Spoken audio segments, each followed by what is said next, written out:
Hey, what's going down there, everybody? This your boy Jay Mason inside the Time Machine on WUAG 103.FM, playing the best in new and old school hip-hop, R&B, and everything else in between. With me on the phone right now, I have a legend and a heavy hitter in the music industry. He has written songs for Whitney Houston, Stacey Lattisaw, Aretha Franklin, most #1 hits by a producer, I believe, in Billboard magazine, Narada Michael Walden. Welcome to the Time Machine. Wow, thank you so much. I'm happy to be on the Time Machine with you, Jarrell. Hey, how you doing? I appreciate you taking the time out of your busy schedule to do the interview. Well, I'm very happy to be speaking with you and give my love to all the fans in Radio Land and spread the good vibe, man. Alright, now let's go ahead and get it started. Now, how did you get your start into music growing up in, I believe, Kalamazoo, Michigan?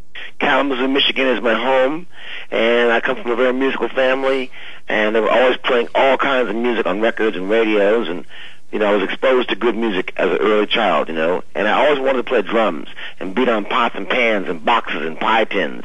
So I was always like banging and making noise and trying to, be around music. So that's really where it starts, man. Okay, so how did you get your foot in the door as far as the industry is concerned? When I was about 20 years old, I was very fortunate to meet a great guitar player named John McLaughlin, who had a band called the Mahavishnu Orchestra.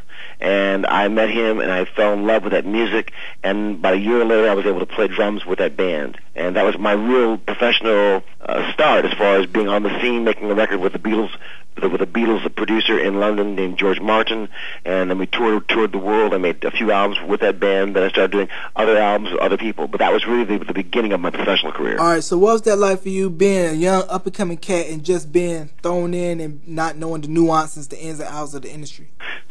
It's always a little difficult, but at that time in your life, like what you are, you're so excited. You're like a little puppy dog. You're very happy and excited and enthusiastic, and you're sucking up all the information and all the knowledge. And God has it. There's a thing called God's grace. That's there for us and there for me and there for all of us, kind of make everything kind of work out. So things can be stressful sometimes, but things always work out. Okay, now how did you manage to hook up with Clive Davis in the beginning stages of a young pop diva? Y'all may know the name Whitney Houston. Well, I had a hit with a young girl named Stacey Lattisaw, a song called Let Me Be Your Angel. And that was rising the charts, and then Clive heard that song and then called me and said, how did I learn how to make that kind of record? I said, well, I'm from Kalamazoo, Michigan. I have a very talented family, and, it's in my blood. And he said, well, would you like to produce a few artists for my label? And so the first artist I met with was Dionne Warwick, and then he asked about Aretha Franklin, then he asked about Whitney Houston. So it was just like kind of like one, two, three. Okay, now with Whitney coming out in the beginning, like she kind of took a hit on the R&B side because some people felt that she was too pop. Mm-hmm.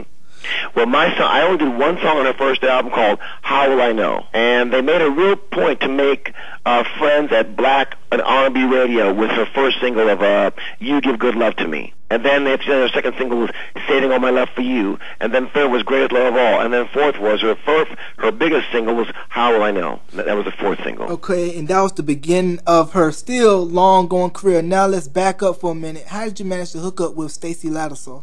Well, that was early on with a man named Henry Allen at Atlantic Cotillion Records.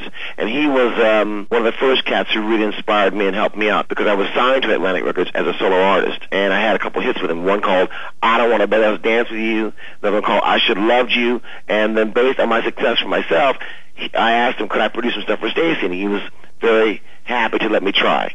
So that's how I got my foot in the door as a young producer. And then from that, then came Sister Sledge, and artists like that, Phyllis Hyman, Patty Austin. It just kind of started snowballing. And with Stacey Lattisaw, she was so young, but she had a mature voice, basically like what Johnny Gill was before he joined New Edition. Right. Also, Henry Allen discovered Johnny Gill, too.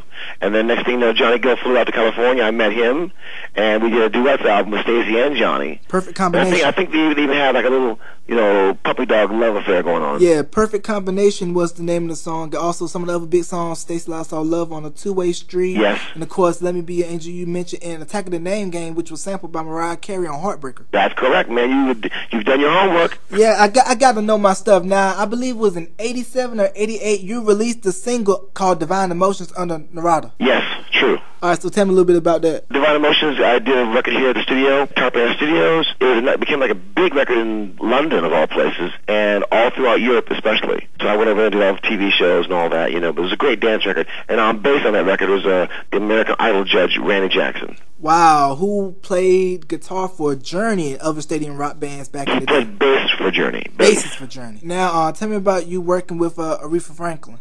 Aretha came early on with Clive Davis, and I started making a record for her called Freeway of Love, Who's Zooming Who, and it was her first time recording since her father had died. Her father had been shot in the church and took about over a 2-year period just not doing well and finally passed away.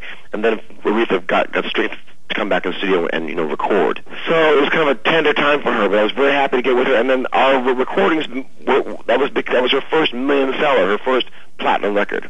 Okay, now we're gonna go into 91. You also wrote on "Tell Me What You Want Me to Do" for a young Tevin Campbell off his debut.